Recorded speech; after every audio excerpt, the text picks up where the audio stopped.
अस्सलामु अलैकुम वरहमतुल्लाहि वबरकातुह। आज 4 अक्टूबर 2024 आज के इस वीडियो में हम ये देखेंगे कि मौलाना महमूद मदनी ने फिर एक भड़काऊ भाषण दिया है। और हालांकि वो किसी गैर मजहब को टारगेट करने के बजाय किसी दूसरे मजहब को बुरा भला कहने के बजाय, हालांकि दूसरे मजहब को भी नहीं कहना चाहिए, लेकिन कुछ लोग होते हैं जो कि दूसरे मजहब को बुरा कहते हैं, लेकिन ये ऐसा बंदा नमूना पैदा हुआ है जो कि अपने ही मजहब वालों को बुरा भला कह रहा है।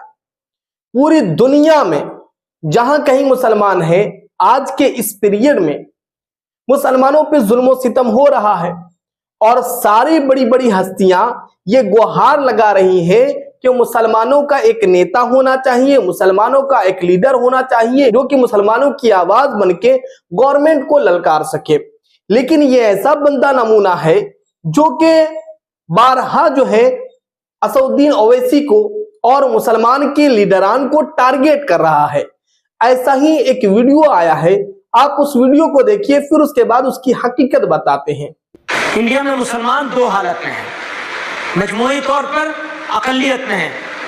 और याद रखिएगा, इस मुल्क में कोई अक्सरियत नहीं है, ये अकलियतों की अक्सरियत का मुल्क है, माइनॉरिटीज की मेजॉरिटी की कंट्री है। हमें अपने दिमाग की खिड़की खोलनी पड़ेगी और उससे निकलना पड़ेगा जहां हम बैठे हुए हैं। और बेईमान है वो लोग जो तोहमत लगाते हैं, इल्जाम लगाते हैं और मुसलमानों को गलत रास्ते पर ले जाने की कोशिश करें। दुश्मन है, उनसे मुकाबला करना पड़ेगा हमें और आपको। तो सुन लीजिए, मुसलमान बहैसियत मजमूई अगर देखेंगे तो अक़लियत में है और मकामी तौर पर कहीं अक़लियत में है, कहीं अक्सरियत में है, कहीं अक़लियत में है, कहीं अक्सरियत में है। देवबंद में अक्सरियत है। तो इस तरह से अलग अलग इलाके हैं जहां मुसलमान मकामी तौर पर अक्सरियत में है और बहुत सारे इलाके ऐसे जहां मकामी तौर पर भी अक़लियत में है। ठीक, अगर मुसलमान की तादाद 20 करोड़ मान ली जाए तो मुझे ये बताइए कितने फीसद मुसलमान हैं जो मकामी तौर पर अक्सरियत में हैं और कितने फीसद ऐसे हैं जो मकामी तौर पर अक़लियत में हैं। 12-15% से ज्यादा लोग ऐसे नहीं होंगे जो मुस्लिम अक्सरियती इलाकों में रहते हो।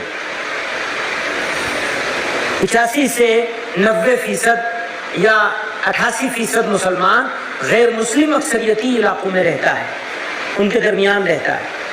अच्छा, इसको 30% कर लें, 70-30 कर लें। 30% Muslim majority, Muslim dominated area में रहने वाला मुसलमान, 70% गैर मुस्लिम इलाकों में। तो 20 करोड़ का 14 करोड़ गैर मुस्लिमों के बीच में रहता है और 6 करोड़ मुसलमानों के बीच में रहता है। चंदा जमीयतों को, जमातों को, मदरसों को, इदारों को, स्कूलों को चंदा पैसा कहां से मिलता है? मुस्लिम अक्सरियती इलाकों से। अफराद कहां से मिलते हैं? मुस्लिम अक्सरियती इलाकों से। अफसरान कहां से इनका मुंतखब होकर आते हैं? मुस्लिम अक्सरियती इलाकों से। उलमा मदारिस कहां है? मुस्लिम अक्सरियती इलाकों में। मुसलमान किसी को MLA MP बनना है तो मुस्लिम अक्सरियती इलाकों में। जमीयत उलमा को कोई इज्तिमा करना है, जलसा करना है, वहां से आदमी जमा करके बड़ी ताकत दिखानी है, मुसलमानों का कोई मसला मनवाने की कोशिश करना है तो मुस्लिम अक्सरियती इलाकों से। सब कुछ मुसलमानों का, मुस्लिम जमातों का, मुस्लिम शख्सियात का, MP MLA बनने का या मुस्लिम पॉलिटिकल पार्टी खड़ी करने का मुसलमान अक्सरियती इलाकों से। हालांकि मुसलमानों की अक्सरियत 2/3 रहती है गैर मुस्लिम अक्सरियती इलाकों में।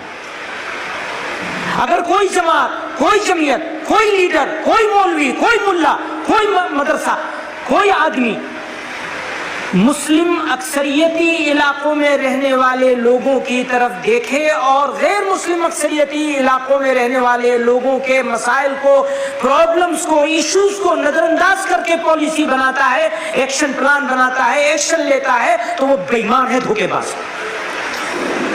पहले उनका मसला हल होगा। जिनका ईमान खतरे में है, जिनके आबरू खतरे में है। अगर मैं देवबंद में रहता हूं, घर का दरवाजा खुला छोड़ के सो जाऊं तो आबरू का खतरा नहीं, चोरी का खतरा है। वो घर का दरवाजा बंद करके भी सोते हैं तो उनकी आबरू महफूज नहीं रहती। उनके बारे में सोचे बगैर कोई काम किया जाएगा, چاہے آپ 70 پاکستان بنا لیں، آپ مسلمانوں کے دشمن کہلائیں گے۔ بنے ہوئے پاکستان کو پاکستان بنایا گیا۔ مجھے یہ بتایا جائے کہ کنڑ بولنے والا جو مسلمان گاؤں دیہات میں پڑا ہے، اس کے ریہیبلیٹیشن کا پلان مجھے بتایا جائے، پھر مجھ سے بات کریے۔ اور اگر اس کا پلان نہیں بن سکتا ہے تو دوسرا کوئی پلان انڈین مسلمانوں کے لیے نہیں ہو سکتا۔ ان کو نظر انداز کر کے انڈین مسلمز کے لیے کوئی پلان بنایا جائے گا، دھوکہ ہوگا وہ بس۔ آپ سمجھ رہے ہیں میری بات؟ ہمارے سامنے 14 کروڑ مسلمان ہیں، 14 ہیں نہیں، وہ ہیں 18 کروڑ۔ یہ 2-4 ہی کروڑ ہیں، بس 2-3 کروڑ جو انڈین مسلمانوں کے ریپرزنٹیٹیو بن گئے ہیں، صرف اپنی لوکل اجتماعیت کی بنیاد پر کہ ہم ایم ایل اے جتا سکتے ہیں، ہم ایم پی جتا سکتے ہیں، تو ہم ہیں۔ اس لیے میں نے کشمیر پر وہ بات کری تھی۔ پھر کہتا ہوں، بار بار کہوں گا، مجھے یا تو سمجھا لو، میں واپس ہو جاؤں گا، ورنہ 1952 میں فیصلہ ہوا تھا، 1973 میں فیصلہ ہوا تھا، 1966 میں فیصلہ ہوا تھا۔ 52 میں تو مولانا حسین احمد مدنی کی صدارت میں فیصلہ ہوا تھا کشمیر کے اوپر۔ یہ تو سب بعد میں ملا ہے مجھے، اب ڈھونڈنے سے ملا ہے۔ فیصلہ پہلے کر لیا تھا جمیعت علماء کی مجلس عاملہ نے،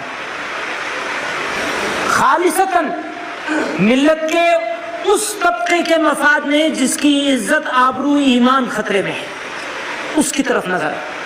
تو میرے پیارے اسلامی بھائیوں، دیکھا آپ نے کہ کس طریقے سے اس نے مسلم کمیونٹی کو ٹارگیٹ کیا، اور باقاعدہ وہ یہی کہہ رہا ہے کہ کیا کریں گے ہم لیڈر بنا کر کے، اور کیا کریں گے جو ہے ہم سیاست میں آ کر کے۔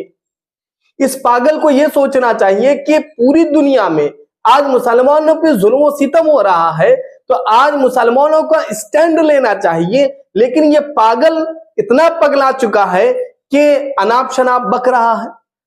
اسی وجہ سے لوگ اسے بی جے پی کا دلال کہہ رہے ہیں، اسی وجہ سے لوگ اسے کہہ رہے ہیں کہ یہ کتا ہے، جب تک روٹی ڈالو تب تک جو ہے یہ بھوکتا رہتا ہے۔ تو میرے پیارے اسلامی بھائیوں، ایسے گمراہ اور بددین لوگوں سے ہم تمام مسلمانوں کو دور ہونا چاہیے، اور ایسے لوگوں کا صحیح سے بائیکاٹ کرنا چاہیے۔ السلام علیکم ورحمۃ اللہ وبرکاتہ۔